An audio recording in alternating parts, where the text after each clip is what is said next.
you before recording. Oh, then you cut it. Hi, Naweed. Hi, Holly. How are you? I'm well, thank you. So we're here with my very good friend and colleague who I worked with in Afghanistan very closely, Naweed. He is got a wonderful background in business and then was working with journalists for a while, which is how we met after the country fell to the Taliban and I didn't know anybody and he randomly sent me a LinkedIn message and that's how we ended up working together. So it's a little different to times past, but we've stayed good friends now for more than 3 years and had the privilege to spend a lot of time with your family as well in my Afghanistan trips. And so I thought that you would be the perfect person to come on and really talk to us about being a dad and about life in Afghanistan, really. So thank you so much for taking the time. I know it's late there on a Friday night, which is Afghan weekend. So I appreciate you coming. It's always my pleasure. So thank you. And we have really spent good time, and it has been almost 3 years. Yes, I'm aligned on Yeah, that one. very cool. So, Naweed, let's start a little bit. Tell us where you were born, what your childhood was like in Afghanistan. So basically, I was born during the first era after Soviet. So it was 1992. I was born in Pakistan, not in Afghanistan. And I was there for almost 10 years. The first 10 years were there. We were coming and going back to Afghanistan. Even I remember in 97, 98 when first Taliban came into power. We came here for a brief moment, but things were not as good. So we went back. But since 2003, we are living in Afghanistan, and it was good, to be honest. Difficult times for war affected country. So when a country is war torn, it's not easy to live in. So Mm. my journey in Afghanistan started in 2003 when the Republic came, the US government was here. So everything started with that one. So Were you born that's, in a refugee camp? no, it was a hospital. No, But it your was we were family living was as li a, were you living in a camp? Was your family living in a camp at the time yes, in Pakistan? that was called Jaluzo. Yes, it was called Jaluzo camp in And Pakistan, how Sham. long had your family been in that camp when you were born? So I believe they were there for almost 10 years before I was born. A long time. So life just goes on. You just keep building your family despite the situation. How many siblings do you have? In total, we are six siblings, four brothers, two sisters. And where do you fall into the line? I'm in the second, what do you call, youngest. Second youngest. So were all of you born in Pakistan or was No, some no, of you no. born in Afghanistan? No. My first three siblings, they were born in Afghanistan before going to Pakistan. So they were born here. And then the last three of us, all three of us were born in Pakistan. Mm. And then you came back just as a small boy to Afghanistan. What was that like for you when you um, going from, what do you remember first about coming to Afghanistan and leaving the refugee camp? To be honest, it was totally a different environment, different country, different people. We were not used to all those. So the first thing I encountered, it was a language barrier because everything in Afghanistan at that time was mostly people were speaking Dari. And when I came from Pakistan, we were not used to the Dari language itself. So that was the first barrier I had. And then I saw the NATO NATO troops on the streets. It was a different side. Like they were patrolling the area, the streets by walking. I remember it was 2003 in the very beginning. And So you later came on, back after 9/11. So you were still in Pakistan when 9/11 happened and the initial US invasion. yes, it was almost 18 months after that, exactly, Mm. after 9/11. And what did you think with all these Americans or NATO troops in So Afghanistan? that was, What went through your head? to be honest, it was a bit strange. It was we were not used to it because in the beginning when we like as I said earlier, in the first 10 years when I was in Pakistan, so we usually would come and go into Afghanistan and would have a travel, and we were seeing a different country, different people. But the last time I came in, so I haven't been to Pakistan since then. It was my last ever. So when I came in, it was a bit strange, and to be honest, we were not. I was confused. We didn't know what to do because some of them would allow you near them so you could speak to them like what's happening. I was a kid. I was 10 years old, so nobody would expect me to do anything good or bad at that time. But it was a situation. Some of these NATO troops, they were from different countries. It was not one country. Almost 40 countries were here. So every country had its own troop, their own areas. So they would patrol the area. And some of them would allow you to speak to them. And some of them, they would make you run away. So it wasn't a good feeling, to be honest, in the Mm, beginning. mm. And then you just adapted. Yes. You know, I'm a good at adapting from the very beginning. You are. You are. It's a great skill to have. Um, Tell us a little bit about just how families function in Afghanistan for people who've never been or kind of understand. So obviously, a lot of Afghans have very big families. There's usually a number of children, and that happens just regardless of socioeconomic factors. So how do even very poor Afghan homes manage to make it work? Like how do people raise children even with very little money? That's our strength, to be honest. That's not a challenge to us. That's a strength we have. So I'll give you my own family's example. So sorry. In Joys my of family living with your currently, family. sorry. No, no, I I said just the turned joys on of the living TV with accident. all your Yes, family. yes. So we are 12 people at the moment. So my parents, my kids, my wife, my brother, his kids, his wife, we all live under one roof now, Mhm, even right now. One of my brothers left after the US left the Afghanistan after August, so he's in US currently. And the other brother left almost a year after. He's in Germany. So if they were also here, so we would be all living under one roof. So all four brothers, they are our families. So we would be living with our parents under one roof. It gives you the strength, to be honest.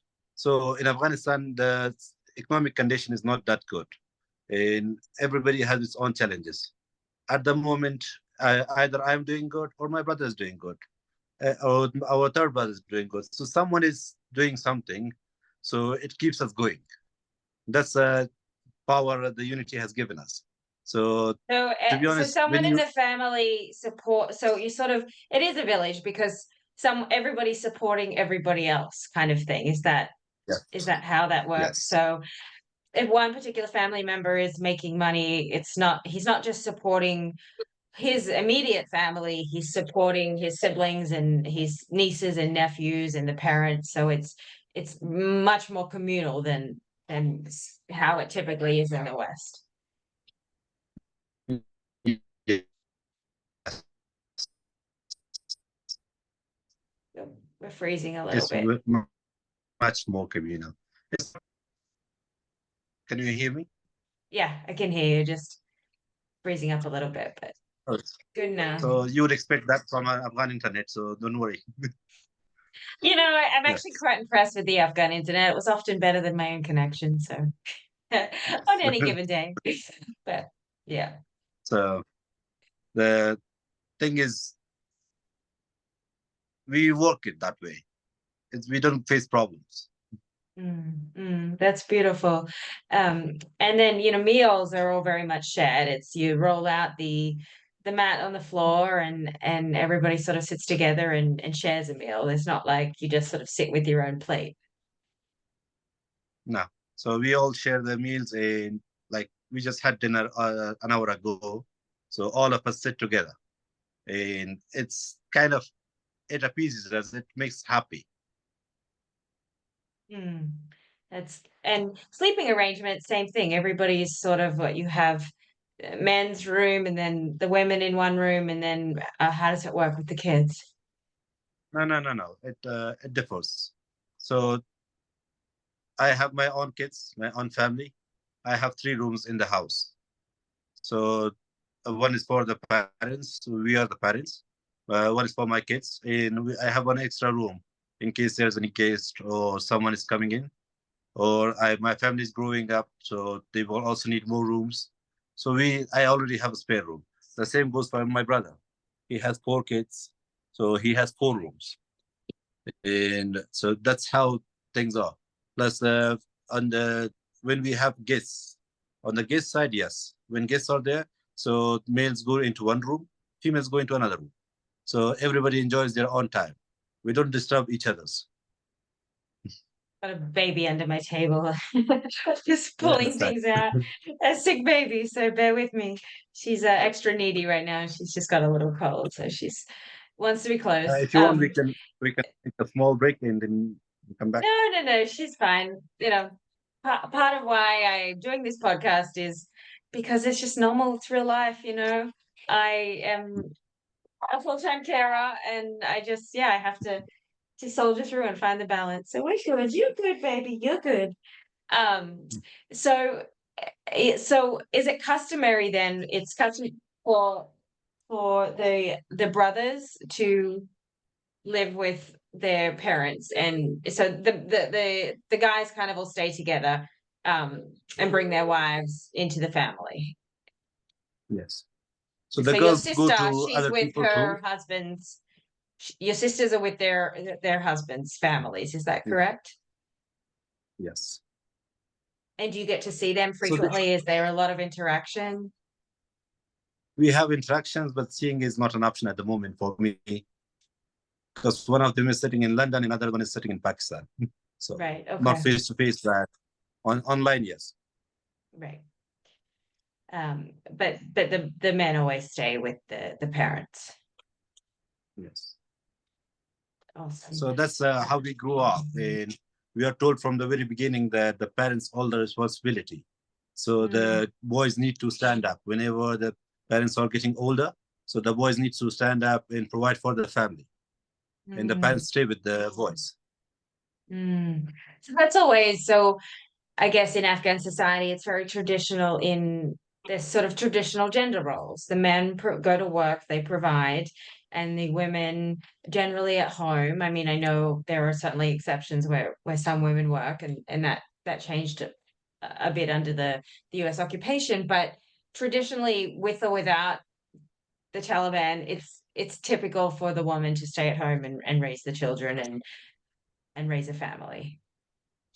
That's true. If I tell you, I asked my wife, like, okay, what do you want to do? So in the beginning, she said, like, okay, I want to go do some nursing course. So I told her, okay, let's do it. It was US time. So the Republic government was in place. And when she just started like a day or two, she left. She couldn't do it. Because I don't have the patience for this. Because Yeah. the women are not trained that way. Other than, as you said, there are exceptions Sorry, we're because with bouncing a little Republic bit. government itself. But sorry, So we bounced a can you little hear bit. me? Just yeah, repeat that part, please. Okay, no worries. So So as I your said, wife that wasn't in, my she own just wife, didn't want to do I told her. nursing. Yeah.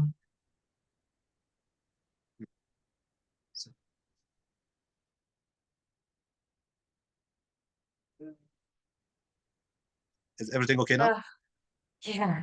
The joys of Sorry. Afghan internet. Yes, I can see and hear you. Okay. Repeat that part for me about your wife just not wanting to stay in the course. Yeah. So she just left after one day. Not she didn't even go for a second day. I told her why. Because I want my wife to be self-sufficient. Because I don't know whether I will be able to do for her for her whole life or not. But I wanted her to be self-sufficient. But then she didn't do it.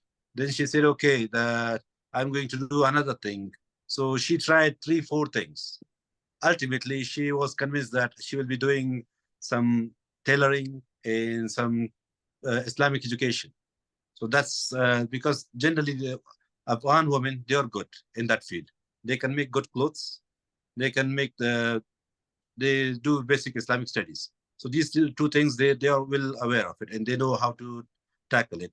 So now, in the beginning, she started working out with tailoring. She started making clothes, hats, and different stuff, and she's still doing it, but not as a full-time business, just 1 or 2 a week or something. So it's not something she's doing full-time. She says, I don't have time for that. I can't do it.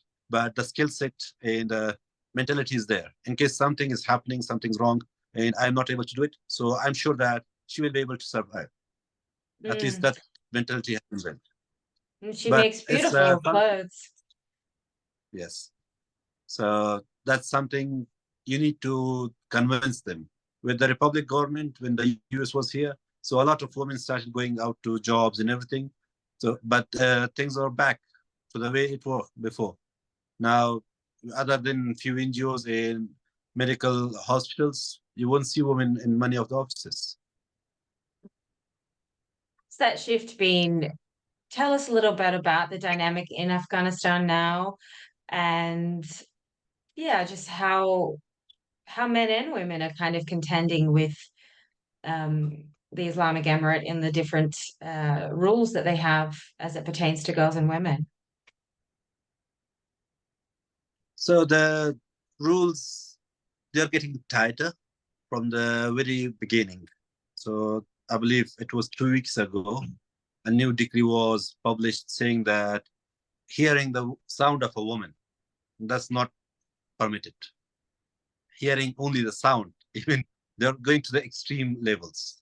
And then they are saying, like we were generally discussing it with them that women can walk with a headscarf and the face will be, you can show it.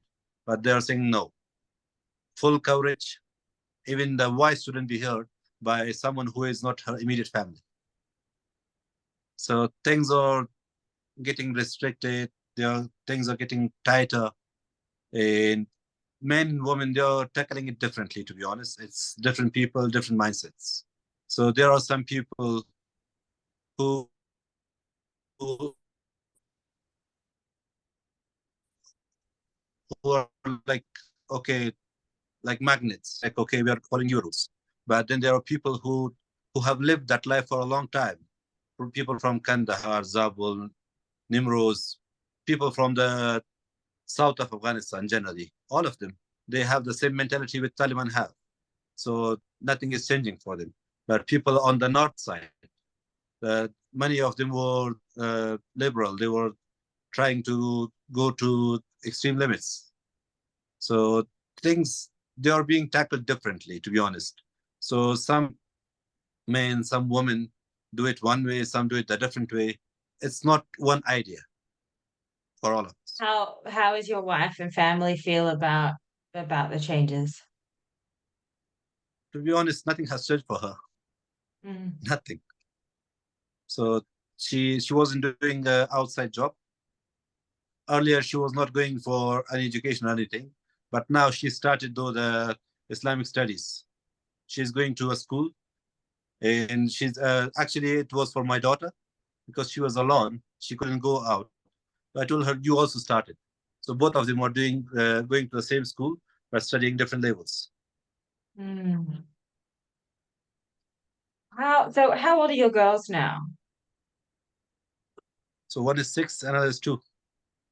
And so your eldest, she's in school Yes, and she can stay in school until she's about till grade 12, or what 12. is?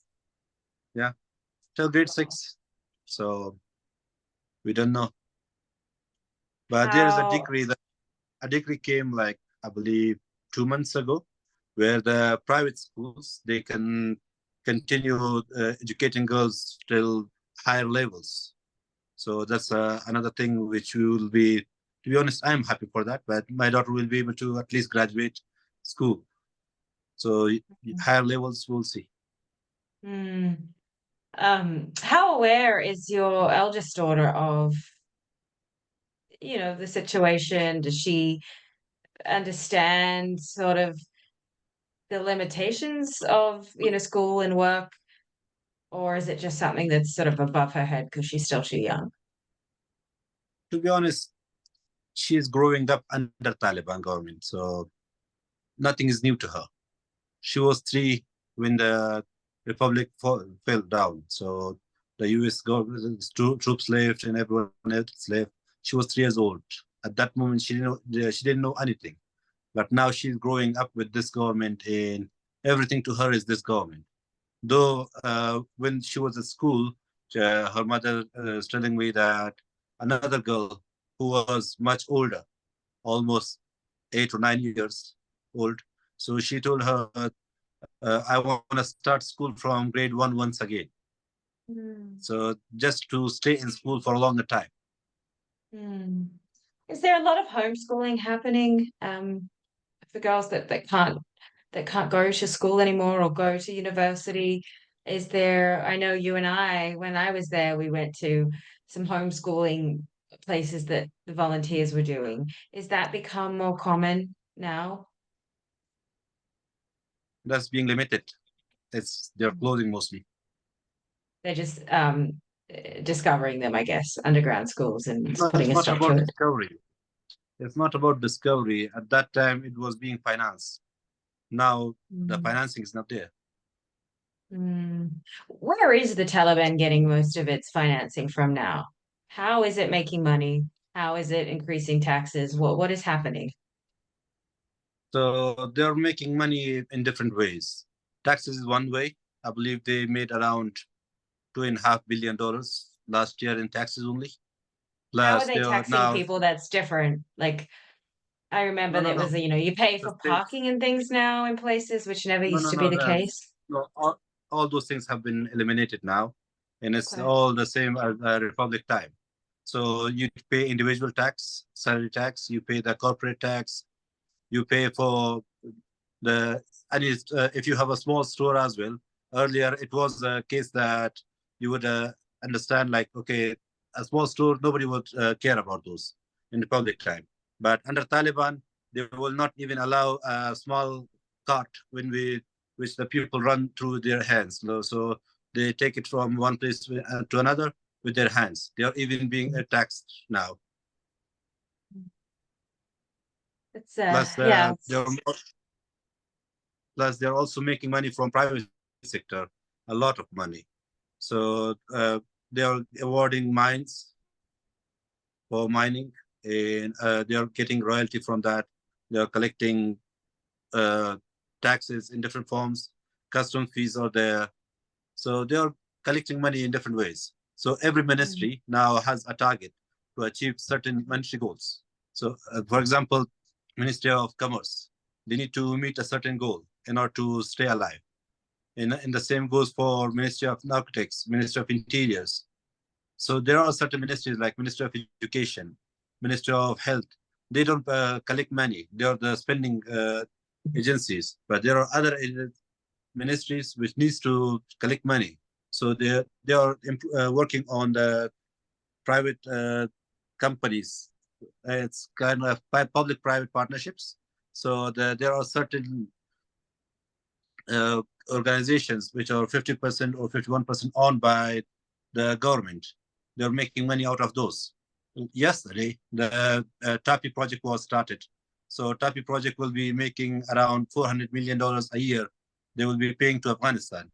So the money sources are, they have the money, like money options with there. Mm. They're not bound by anything. How has Plus the health, plus the 40 sorry, billion weekly coming from US.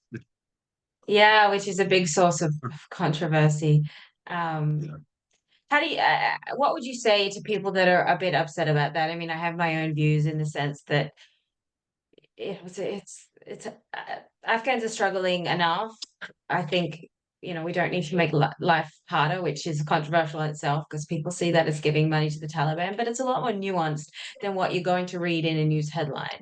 So tell me a little bit about what you wish people kind of understood about that money that's coming from the US.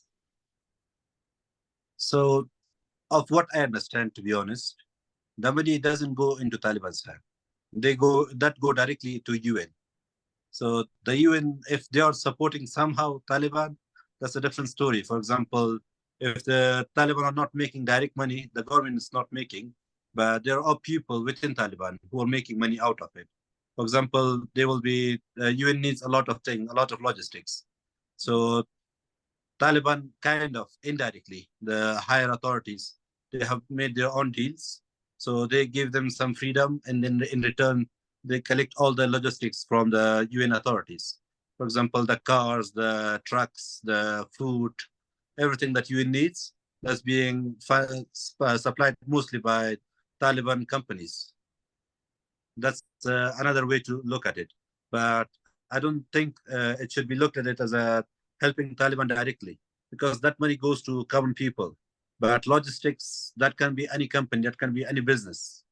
You can't just label it like, okay, it's going to Taliban. Either Taliban will be supplying it or someone else, but that's a business. Absolutely. Um, how has the healthcare sector changed under Afghanistan? Obviously, prior to the fall, there was a lot of foreign aid groups that were basically running the hospitals. And I know some of them, I'm on the board of emergency, it's still there. But it has a lot of that healthcare kind of left, that foreign aid. How is that? How is the Taliban managing to keep that infrastructure alive? So uh, the money is coming from different sources for Taliban, and it's not only the sponsors, support. Nope, let's just pause a second till So, it no worries. So I let's can pause until restart. we catch up. So I Yeah. said Okay. there are Say many them. sources to it. It's not only, it's not only the donor agencies which are helping them. So they still have donor agencies, and they're still. Sorry, I just dropped the phone. So You can. I just dropped the phone. I picked it up. Okay. Keep going whenever you're ready. Okay. So the donor agencies, they are there to help. For example, I know of the anti-narcotics hospital, which is for women and children. So they have around 100 beds. That's being sponsored by some NGO, international NGO. The same goes for some hospitals, but not all hospitals are being sponsored by NGOs. So it's being funded by the government itself. And it's not that they don't have money. If I tell you, if they open up, they have enough money to rebuild the whole Afghanistan. Wow. Is that based on just a lot of their external contracts with China and other So places? it's not only the external contracts are there, the mining is there, the other sources of income they had earlier. So they were the people who were facilitating the transport of drugs and everything in and out of the country. Though they have now banned it, but they have their own sources. For example, there are certain traders which are supporting them still. So they were there for them for the last 20 years, which they survived. So certain big traders, big companies were behind them, and they're still there. Hmm. So you had, one of your girls was born under the Republic Times, and now your second daughter was born under the Taliban. Was there any difference in the process at all, or was it the same for both girls in terms of Uh, prenatal care and then giving birth and all of that? for me, it hasn't changed, but for some people might have changed. For me, I have the hospital just next to my house, so I need to walk like for 10 meters in the hospitals there. And you have seen my house, and there are, the area. So there are a lot of hospitals close to me, and nothing has changed for me. But yes, for some people, for example, in hospitals, there were people who couldn't access it from four provinces earlier. For example, people from Nimros, Helmand couldn't take a good support for healthcare facilities, but now they are able to come and get benefit from it. And then there were people inside Kabul, which had access to everything, but now financially they are weak, so they can't take the same service they were used to. It has changed for other people, but nothing for me. So what was that like, your wife's care? Was that it was fairly standard, they go to a doctor frequently for checkups? How does that work in Afghanistan? And did you have to pay, Raven? I know you're sick. I know you're not well. Did you have to pay anything out of pocket at all for any of your births? For both of them, yes. So it was Yeah. my both daughters were born in a private hospital. Okay. And so why did you choose private over public? So in public, you need to wait for a long time, and the service is not as good as their own private sector. And my one child was born around 8:30 at night, and the other one was born around 1 a.m. in the morning. So, and the good thing was the hospital is close to me. So as I said, I just need to walk 10 meters out of my house, and the hospital is here. So it was a good option for me. Is it a doctor, a female doctor who delivers the baby, or is it Yes. a midwife? No, they have midwives and doctors both. Okay. And what did you use? A doctor? So the checkup and everything is done by the doctors, and then at the delivery time, midwives come in. And is that very strict that it has to be a female, correct? Yes. So no male is allowed to go in the whole floor. No male. The second floor is for women, and no man can go there. So were you able to be present during the birth or no? No. No. As I So said, man is not allowed there. right. So who was anyone with your wife when she gave birth? My mother. My mother. Okay. So she had her as a support. And how long did she spend in the hospital afterwards? Was there any complications or everything was pretty smooth? It was pretty smooth for both my daughters. So as soon as the baby was born, after 1 hour, we were at. So after 1 hour you left. You didn't stay there at all. Yeah. I know. So they did all their checkups and everything, said everything is normal. We don't have anything to worry. And then we left. And after that, does your wife have to go to get checkups at all, like in the immediate sort of days and weeks after giving birth, or is it only if she feels that there's an issue? It's only if if the female feels that there's an issue. So my wife didn't feel anything. She was good. She was good. And do you have specific like pediatricians in Afghanistan, or do you just take the babies to a regular doctor? Just a moment, sorry. My daughters are here. Oh, hi.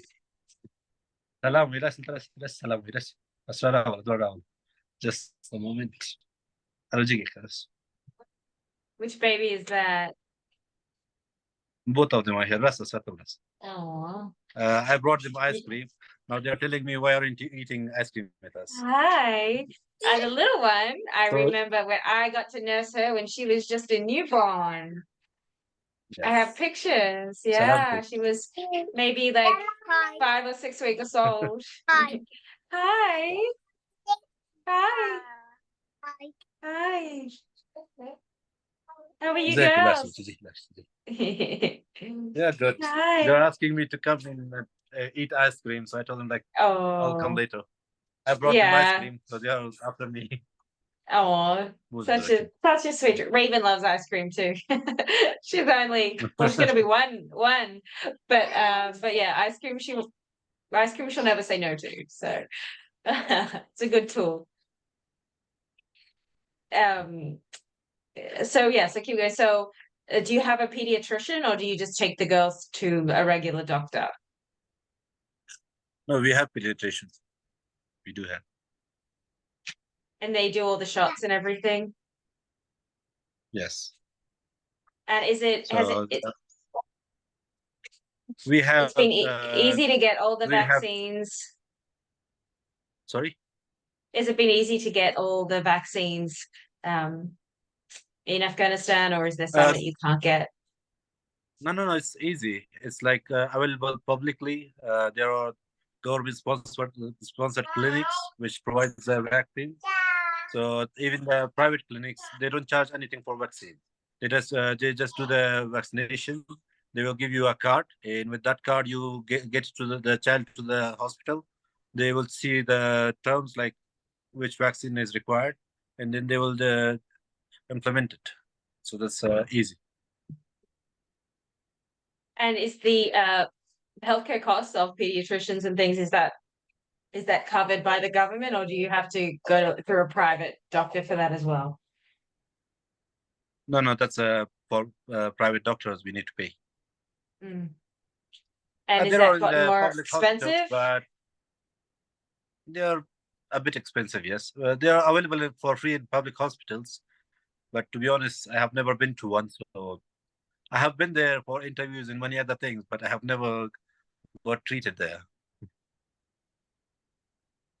What about, I know we visited hospitals that were with newborns, especially that were going, with complications. It was, it was Indira sad. There Gandhi, was, yeah, Indira cancer Gandhi. patients, anything like that. Is that still there? Is that still running? What access do parents have to, if there are, really devastating issues like that now in Afghanistan? It's still there. It's working, and they're working, to be honest, to improve it. But it's getting a reverse effect. It's not improving. It's going down. Though the Taliban are trying to do a good management of it, but the doctors, they do their own doctorate, working as doctors. So they do their own stuff, saying like, okay, this is the practical way to do it. But Taliban, they try to prioritize their own patients sometimes, and that has created a difference of mindset between the doctors and the Taliban. So there are a few things which needs to be solved first. Mm.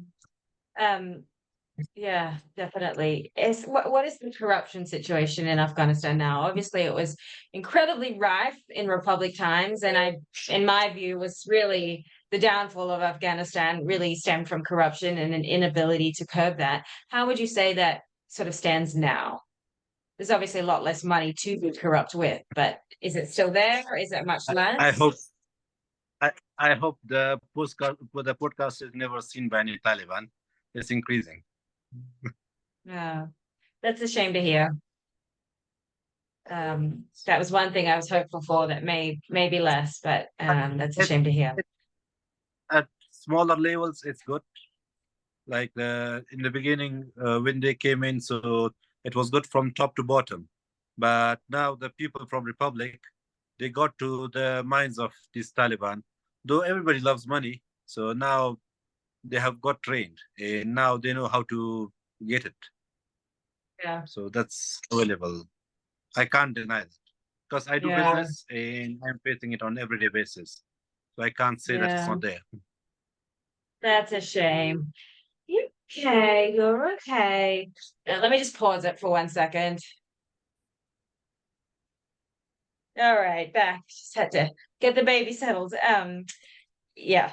So tell me a little bit about, sort of your role as the father, and what, how you spend time with your girls versus how your wife does in Afghan sort of society. What is So the job of the man, the dad? the job of the dad is to provide from the very beginning and to take care of their demands and to tackle problems when there are health issues or something else. So those are things which generally a dad does in Afghanistan.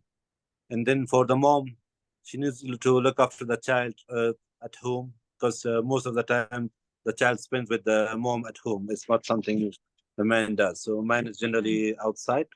So I leave at 9 or 8 in the morning, and generally I come back around 7 or 8 at night. So 12 hours I'm out, and for the rest, I see them roughly for 3 to 4 hours for the whole day. So 1 or 2 hours at night and 1 or 2 hours in the morning, and then I don't see them. And other than the off days like today, so I do get to spend time with them.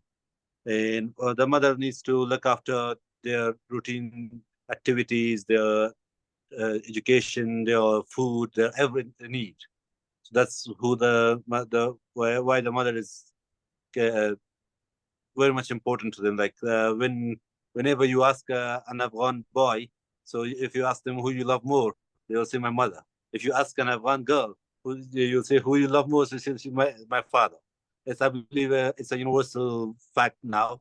So the girls love more the father, and the daughters love more the daughters love the father, and the boys love the mother.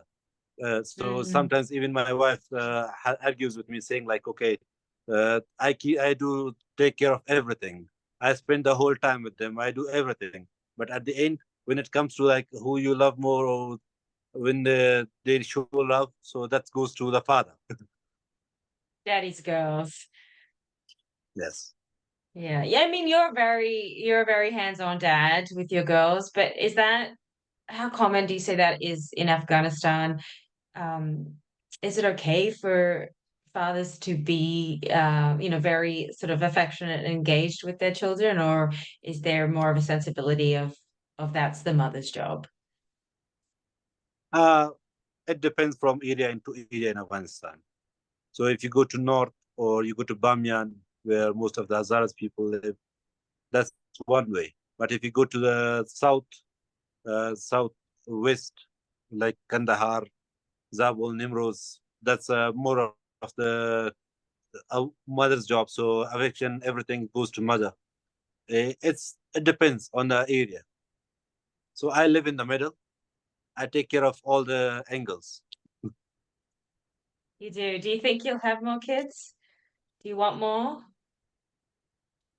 So yes, why not? Yeah. Do you think you'll have a big family? Is there pressure to have a big family? Now, to be honest, I'm not on the side of it that my wife is. So she's asking me like, we need to have more kids, and I need a boy, and blah blah. I told you the daughters go after the father, so she's saying like, I need a boy who will stand by me. Now the both the What's a daughters they mama's come to me, boy? so yeah. So but both the daughters come to me, so she's a bit I get difficult. that. I get that. Are you girls close? Are they so there's a 4 year age gap. Are they get along well, they play together well? Yes, the older one sometimes she complains like she's younger, she can't play with me the way I want, and there are sometimes some problems because she's older, 6 years old, so she has different games to play. And the younger one, she can't play those games. So they're playing with each other, but there are some differences. Mm.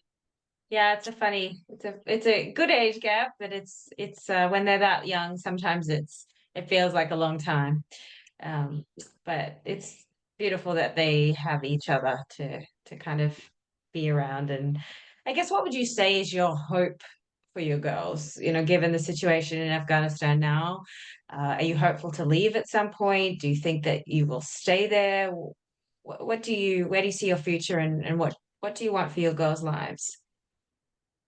So if things are going the way they are, I don't see myself in Afghanistan in the next 2 to 3 years, because things will be changing for my daughters, and I can't afford that. Mm. Mm. I have Family already first, established, always.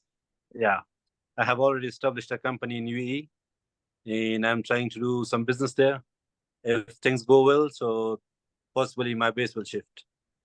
Mm, I hope so. As much as I'd love to come back to Afghanistan and work with you there again, or just hang out, I it's a tough situation that I don't think is going to change anytime soon. And so, yeah, I mean, I'd love for you to come to the US or wherever it is. I'll come visit you. But yeah, it's a tough situation I, for girls, I I'm think. not in a, even if you come to Afghanistan, I won't be in a situation I was earlier. The free Naweed Mm, you had, what do you call the free country? Now it's not the same for me. I'm a yeah, different person. yeah, it is. It's hard.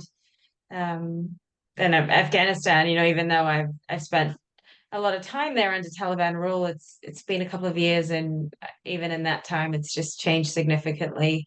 I think it would probably break my heart too, as much as I'd love to get back there.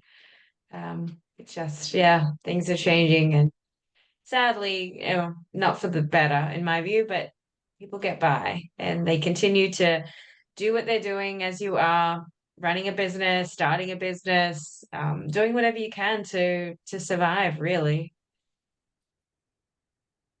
That's Afghanistan for you. So you understand now. Yeah, Doing whatever you absolutely. can just to survive it. Yeah, absolutely. That's just how it is. But it's been so nice to catch up to you, and I want you to go and eat ice cream with your girls. So I don't want to keep you too much longer, but it's been so nice to chat, to see your face, to see your goals, give my absolute love to your family. And as I said, I hope that I can see you all face to face at some point in the not too distant future. Looking forward it, and I also hope the same. And I would like to meet Revan. So I don't know how much she's growing up. I saw her; she was trying to speak, so that was a big plus point because that's the beginning. So the kids' love starts there. Though for mother, it's from the very beginning, but for our father, when they start playing, when they start talking, so that's something a different level. In the very beginning, when the child is born, so in the okay, so they can't move, they can't do much the first 1 2 months. So father role is not much involved at that moment, specifically in Afghanistan because it's mostly women are coming in, the family is coming in going. So for the first 2 months, the father is not engaging. But after that, that's when things change. So You just felt that connection. yes. So Did when she you started, sorry. Is there any customs in Afghanistan in terms of the naming process? Does the father name the children, the mother, or did you guys discuss it and come to names that you both liked? How does that work? It's whatever it's chosen. Like it's not compulsory. Like for my first daughter, it was her aunt, the sister of my wife. She chose the name Asra. She said I saw it here and there. And it's a good name. So my wife told it in the family like this is Asra, and it A was beautiful selected that way. name. Yeah. And tell us what it means because it's got a nice meaning too. It's it means secret of the night. Secret of the Beautiful. night. Secret of the Night, Astra. And then your second And daughter? second daughter, that was my mother had chosen the name for my second older brother for his daughter, Iqra. It means to read. So she chose the name for her, but To her mother chose reach a or different name. Sorry, to read. to read? Yes. Read. Iqra means Beautiful. read. Iqra means read. So the Beautiful. name was chosen for my older brother's daughter, but since his wife chose a different name, so when my daughter was born, I remembered that my wife remembered that my mother had chosen the name for my niece, my nephew. So I put the name on that, like, okay, that's my mother's choice. Okay, so it's not something one person chose it. So we come into an agreement, either the parent or the grandparent or the extended family. Someone suggests a name, you like it, and you just proceed with that. And then do they also take the father's name as well? How? Is the father's name part of the naming? Tell us this is a little bit about how the Afghan naming, the traditional Afghan naming process works. No, no, no, no. We go by the tribes. Mm. So I'm Ahmad Zai. Our whole tribe is called Ahmad Zai. So my daughter is called Asra Ahmad Zai, Iqra Ahmad Zai. They don't say that Asra Naweed Ahmad Zai. We don't do that. But it goes by the father's tribe, Yes, not the by the father's mother's. tribe. Yeah, right. Oh, beautiful. Well, thank you. I have so many other questions I want to ask, so we can definitely catch up and do this again. Oh, that was the question I did want to ask. Is there a celebration when the baby's born or before the baby's born when the mum's pregnant? Is there any sort of baby shower or party, or is there any tradition that comes with having a baby in Afghanistan? Yes, we do have, we call it aqiqah. So it's kind of slaughtering a sheep. If it's one daughter, it's a daughter. If it's a boy, we slaughter two sheep. And Okay. extend the families come together and they celebrate. So they bring gifts and everything. So it's on the 7th day of the child's birth. So all this program happens. And it's not only a Afghan tradition, it's actually an Islamic tradition. So in most of the countries, it will be there. So we do that. Plus, when the child is born, then the uh, mother's family, they come to and stay with the mother itself for a while, so they can take care of few things. So we have certain traditions. Beautiful. Well, it's so good to catch up with you, Naweed. Thank you. Sending love. Yes.